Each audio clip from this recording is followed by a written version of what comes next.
Hey everybody, it's Miss Margie and Farmer Bill. And we're out here on the farm and we're going to talk agriculture today.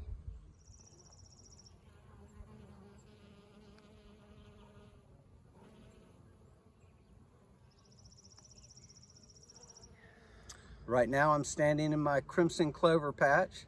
Crimson clover, of course, is a legume. It's a green manure. It actually fixes nitrogen from the air that it attaches itself to the roots, so it becomes available to the plant while it's growing. There's a couple of other benefits you get from growing green manures like this.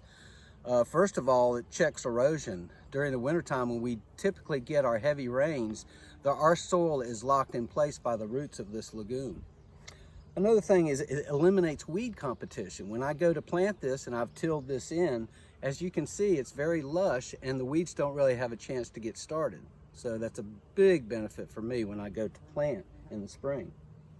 When I till it in, of course, it will add a lot of organic material, green manure, to the soil, which will help the tilth of the soil. And you know, organic matter, that's what we need in this clay-based soil that we grow in.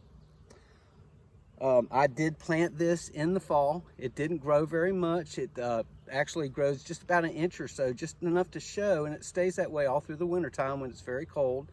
As soon as it warms up in the spring, it sprouts dramatically and flowers, as you can see. So there's many benefits I get, and you can see that it attracts many bees, ladybugs, butterflies, all kinds of great things, even hummingbirds. It's just many benefits, and it takes a little planning, but what I get from the added tilth and the added nitrogen to my soil, it's very well worth it. And another interesting fact that my wife Margie used to use this in arrangements because it is so pretty. So it's a multi-use plant. I'd like to talk a little bit about this broccoli. It's been a great spring for broccoli. It's been cool and wet. A lot of times it's iffy about growing broccoli in the spring in North Carolina. It typically does best in the fall. But this year, like I say, it's been great.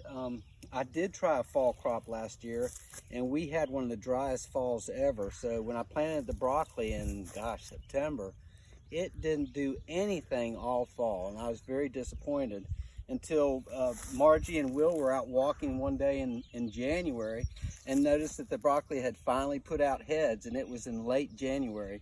And it turned out to be great broccoli, but it delayed its heading for months and months and months because of the dry, hot weather we had. So it's a great crop to grow, but you really have to be on your toes with the timing. Here I am standing in my to-be corn patch. I got this corn planted in late March, early April. I always go by what old-timers tell me, and they say to plant it when the oak leaves are the size of a mouse's ear, which really means just about when the dogwoods are blooming. And you might think that's really early to get corn in, but in my experience, the earlier I get my corn in and the better it is by the time it gets hot weather, the pests lay off it. So I do grow organic corn. If I waited and planted it later in May, it would struggle when it got hot. So timing is critical. As you can see, I have some mulch down. I threw this straw down to hold the soil in place. We just had a 3-inch rain, and if this hadn't been put down here, this would have washed away in a heartbeat. So I was really lucky to get this down, and I have high expectations for our sweet corn. These are Minglewood's blueberries that are just starting to form. This is a variety of Minglewood's peonies. We use these for cutting. This is Swiss chard. This variety is known as rainbow. These are chives. In the springtime, they give us these beautiful flowers that are also edible.